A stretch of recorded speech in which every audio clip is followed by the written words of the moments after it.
शांताकारं भुजगशयनं पद्मनाभं सुरेशं विश्वाधारं गगन सदृशं मेघवर्ण शुभांगं लक्ष्मीकांतं कमलनयनं योगिभिर्ध्यानगम्यं वंदे विष्णुं भवभयहरं सर्वलोकैकनाथं।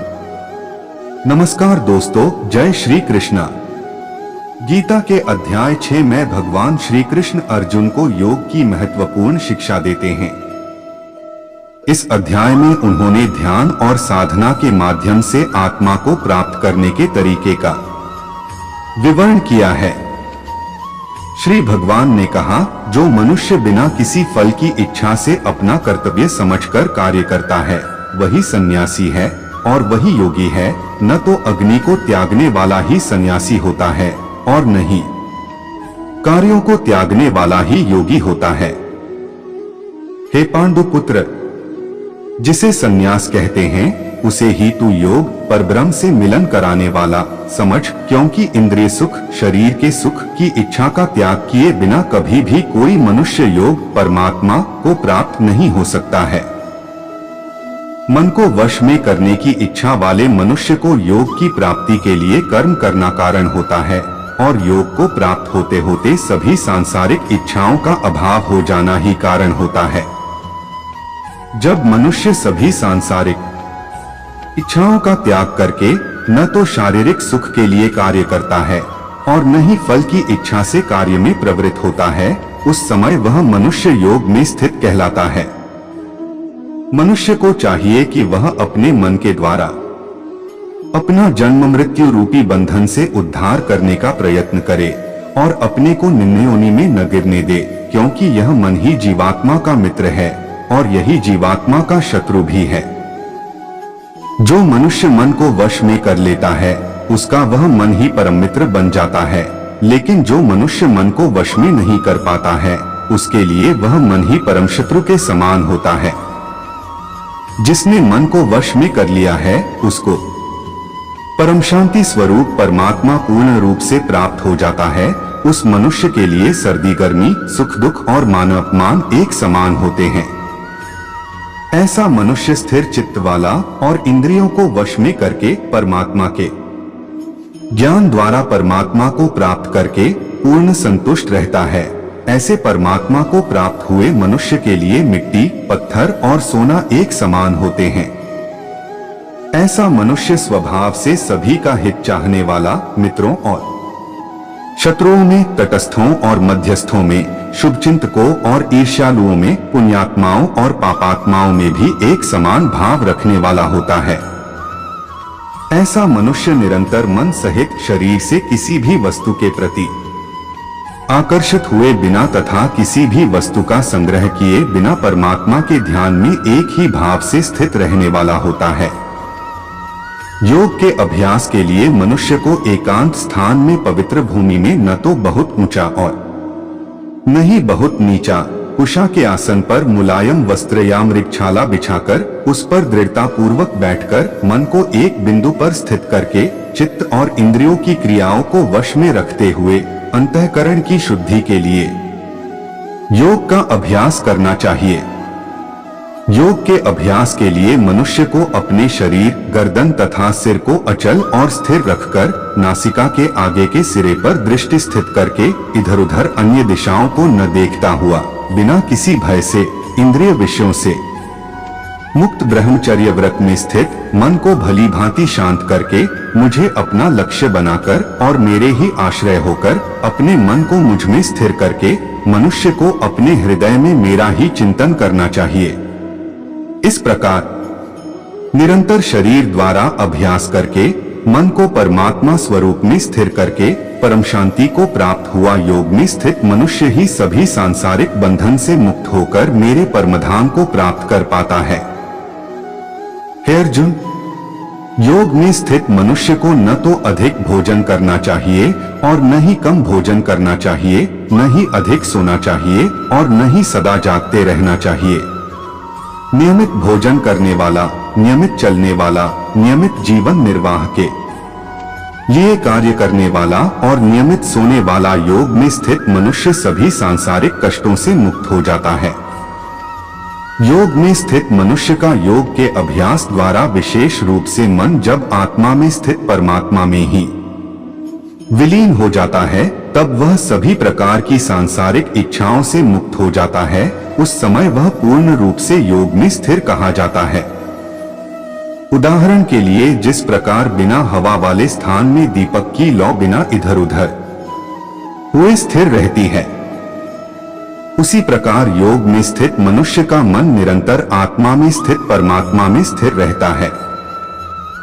योग के अभ्यास द्वारा जिस अवस्था में सभी प्रकार की मानसिक गतिविधियां रुक जाती हैं, उस अवस्था समाधि में मनुष्य अपनी ही आत्मा में परमात्मा को साक्षात्कार करके अपनी ही आत्मा में ही पूर्ण संतुष्ट रहता है। तब वह अपनी शुद्ध चेतना द्वारा प्राप्त करने योग्य परमानंद को शरीर से अलग जानता है, और उस अवस्था में परमतत्व परमात्मा में स्थित वह योगी कभी भी विचलित नहीं होता है।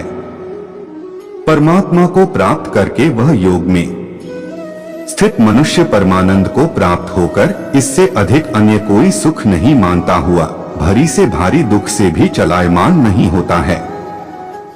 मनुष्य को चाहिए कि दृढ़ विश्वास के साथ योग का अभ्यास करते हुए सभी सांसारिक संसर्ग से उत्पन्न दुखों से बिना विचलित हुए है योग समाधि में स्थित रहकर कार्य करे। मनुष्य को चाहिए मन से उत्पन्न होने वाली सभी सांसारिक इच्छाओं को पूर्ण रूप से त्याग कर और मन द्वारा इंद्रियों के समूह को सभी ओर से वश में करे। मनुष्य को चाहिए क्रमश चलकर बुद्धि द्वारा विश्वास पूर्वक अभ्यास करता हुआ मन को आत्मा में स्थित करके परमात्मा के चिंतन के अलावा अन्य किसी वस्तु का चिंतन न करे। मनुष्य को चाहिए स्वभाव से स्थिर न रहने वाला और सदा चंचल रहने वाला यह मन जहाँ जहाँ भी प्रकृति में जाए वहाँ वहाँ से खींचकर अपनी आत्मा में ही स्थिर करे। जो मनुष्य सभी प्राणियों में मुझ परमात्मा को ही देखता है और सभी प्राणियों को मुझ परमात्मा में ही देखता है, उसके लिए मैं कभी अदृश्य नहीं होता हूँ और वह मेरे लिए कभी अदृश्य नहीं होता है। योग में स्थित जो मनुष्य सभी प्राणियों के हृदय में मुझको स्थित देखता है और भक्ति भाव में स्थित होकर मेरा ही स्मरण करता है, वह योगी सभी प्रकार से सदैव मुझ में ही स्थित रहता है। हे अर्जुन, योग में स्थित जो मनुष्य अपने ही समान सभी प्राणियों को देखता है, सभी प्राणियों के सुख और दुख को भी एक समान रूप से देखता है, उसी को परम पूर्ण योगी समझना चाहिए। अर्जुन ने कहा, हे मधुसूदन, यह योग की विधि जिसके द्वारा समत्वभाव दृष्टि मिलती है, जिसका कि आपके द्वारा वर्णन किया गया है, मन के चंचलता के कारण मैं इस स्थिति में स्वयं को अधिक समय तक स्थिर नहीं देखता हूँ। हे कृष्ण, क्योंकि यह मन निश्चय ही बड़ा चंचल है, अन्य को मत डालने वाला है और बड़ा ही हठी तथा बलवान है, मुझे इस मन को वश में करना वायु को वश में करने के समान अत्यंत कठिन लगता है। श्री भगवान ने कहा, हे महाबाहु कुंती पुत्र, इसमें कोई संशय नहीं है कि चंचल मन को वश में करना अत्यंत कठिन है, किंतु इसे सभी सांसारिक कामनाओं को त्याग, वैराग्य और निरंतर अभ्यास द्वारा वश में किया जा सकता है। जिस मनुष्य द्वारा मन को वश में नहीं किया गया है, ऐसे मनुष्य के लिए परमात्मा की प्राप्ति योग असंभव है, लेकिन मन को वश में करने वाले प्रयत्नशील मनुष्य के लिए परमात्मा की प्राप्ति योग सहज होता है, सा मेरा विचार है। हे कुरुनंदन, सा जन्म प्राप्त करके वहां उसे पूर्व जन्म के योग संस्कार पुनः प्राप्त हो जाते हैं और उन संस्कारों के प्रभाव से वह परमात्मा प्राप्ति रूपी परम सिद्धि को प्राप्त करने के उद्देश्य फिर से प्रयत्न करता है। पूर्व जन्म के अभ्यास के कारण वह निश्चित रूप से परमात्म पद की ओर स्वतः ही आकर्षित हो जाता है। ऐसा जिज्ञासु योगी शास्त्रों के अनुष्ठानों का उल्लंघन करके योग में स्थित हो जाता है। ऐसा योगी समस्त पाप कर्मों से शुद्ध होकर अनेक जन्मों के कठिन अभ्यास से इस जन्म में प्रयत्न करते हुए परम सिद्धि को प्राप्त करने के पश्चात परम गति को प्राप्त करता है। तपस्वियों से योगी श्रेष्ठ है, शास्त्र ज्ञानियों से भी योगी श्रेष्ठ माना जाता है और सकाम कर्म करने वालों की अपेक्षा भी योगी श्रेष्ठ है। इसलिए हे अर्जुन, तू योगी बन। सभी प्रकार के योगियों में से जो पूर्ण श्रद्धा सहित संपूर्ण रूप से मेरे आश्रित हुए अपने अंतःकरण से मुझको निरंतर स्मरण दिव्य प्रेमा भक्ति करता है, सा योगी मेरे द्वारा परम योगी माना जाता है। इस प्रकार उपनिषद, ब्रह्म विद्या तथा योग शास्त्र रूप श्रीमद् भगवद गीता के श्री कृष्ण अर्जुन संवाद में ध्यान योग नाम का छठा अध्याय संपूर्ण हुआ।